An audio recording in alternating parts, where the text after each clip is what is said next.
నమస్తే శ్రీమాత్రే నమః శ్రీ కృష్ణాయ నమః 21 ఆగస్టు 2025 నాటి మేషాది ద్వాదశ రాశుల వారికి గ్రహస్థితులు ఎలా ఉన్నాయి, ఆ గ్రహాలు ఇచ్చే ప్రభావము ఫలితాలు ఈ మేషరాశి అంటే మేషాది ద్వాదశ రాశుల వారికి ఎట్లాంటి ప్రభావాలు చూపిస్తోంది. కొన్ని రాశులు మిశ్రమ ఫలితాలు, కొన్ని రాశులు చక్కని ఫలితాలు చూపిస్తున్నాయి. అవి ఏమిటి అనేది పరిశీలనలో భాగంగా ముందుగా గ్రహస్థితులు చూద్దాము. సూర్యుడు సింహరాశిలోను మఖా నక్షత్రం మీద సంచారం చేస్తున్నాడు. చంద్రుడు ధనస్సు రాశిలో పూర్వాషాఢ నక్షత్రం మీద సంచారం చేస్తున్నాడు. కుజుడు కర్కాటకంలోను, బుధుడు పునర్వసు నక్షత్రంలో మిథున రాశిలో వక్రస్థితి నుంచి మారే దిశగా వెడుతున్నాడు అనమాట. బృహస్పతి వక్రగతిలో వృషభ రాశిలోను, శని కుంభరాశిలో వక్రగతిలో సంచారం చేస్తున్నాడు. రాహు మేషంలోను, కేతు తులాలోను, శుక్రుడు కర్కాటకంలో సంచారం చేస్తున్నాడు. అందున పుష్యమి నక్షత్రంలో సంచారం చేస్తున్నాడు.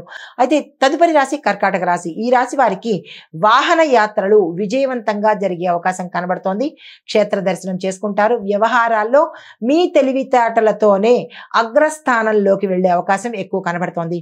మీకు చెప్పదగిన పరిహారము ఈ రోజు ఉదయమే ఆదిత్య హృదయాన్ని కనుక పఠించినట్టయితే మంచి ఫలితాలు పొందే అవకాశం ఎక్కువగా కనబడుతోంది.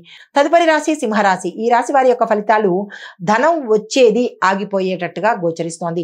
అది ఎక్కడి నుంచైనా కావచ్చు, మీ జీతాలు కావచ్చు, లేదా ఆస్తులు కావచ్చు, లేదంటే వ్యాపారంలో లాభాలు కావచ్చు, కొంత ఇబ్బంది అంటే బిల్స్ వసూలు అవ్వకపోవడము, ఇలాగ ఏదైనా సరే ధనము రావడంలో కొంత ఇబ్బందులు చాలా ఎక్కువగా కనబడుతున్నాయి. ఈ విషయంలో జాగ్రత్తలు తీసుకోండి. అయితే కొత్త పెట్టుబడులకు ఇది అస్సలు సమయం కాదు. ఏది కొత్తగా చేయాలన్న వ్యాపార విస్తరణ కానీ, కొత్తగా జాబ్లోకి వెళ్ళడం కానీ, కొత్తగా ఏదైనా శుభకార్యం కోసం కానీ, కొత్తగా పదవులు తీసుకోవడానికి కానీ, ఇలా ఏదైనా సరే కొత్తగా మంచి పనులకు ఈరోజు అస్సలు పనికిరాదు. ఆ ప్రయత్నాలు చేసుకోకండి. కుటుంబంలో కూడా చాలా అలజడులు, గొడవలు, ఇబ్బందులు, తగాదాలు జరిగే అవకాశం కనబడుతోంది. ఈ విషయంలో జాగ్రత్తలు తీసుకోండి. అనారోగ్య సూచనలు చాలా ఎక్కువగా ఉన్నాయి. ఈ విషయంలో కూడా జాగ్రత్తలు తీసుకోండి.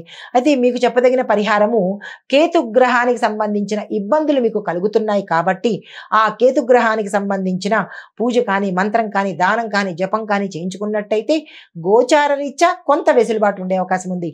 అయితే మాకు అలా చేయించుకోలేము అని అనుకున్న వాళ్ళు ఇదేదో ఫలితం ఇచ్చేస్తుందని కాదు, కొంత ఉపశమనం అంతే.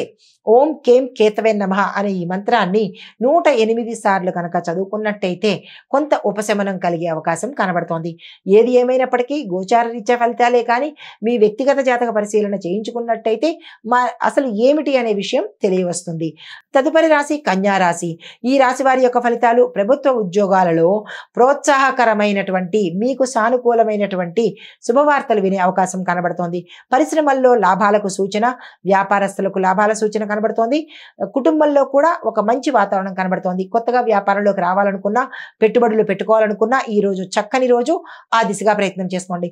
అయితే మీకు చెప్పదగిన పరిహారము, దుర్గా అమ్మవారి ఆలయ దర్శనం చేసుకుని అక్కడ అష్టోత్తర పారాయణ చేయించుకున్నట్టయితే మంచి ఫలితాలు పొందే అవకాశం కనబడుతోంది.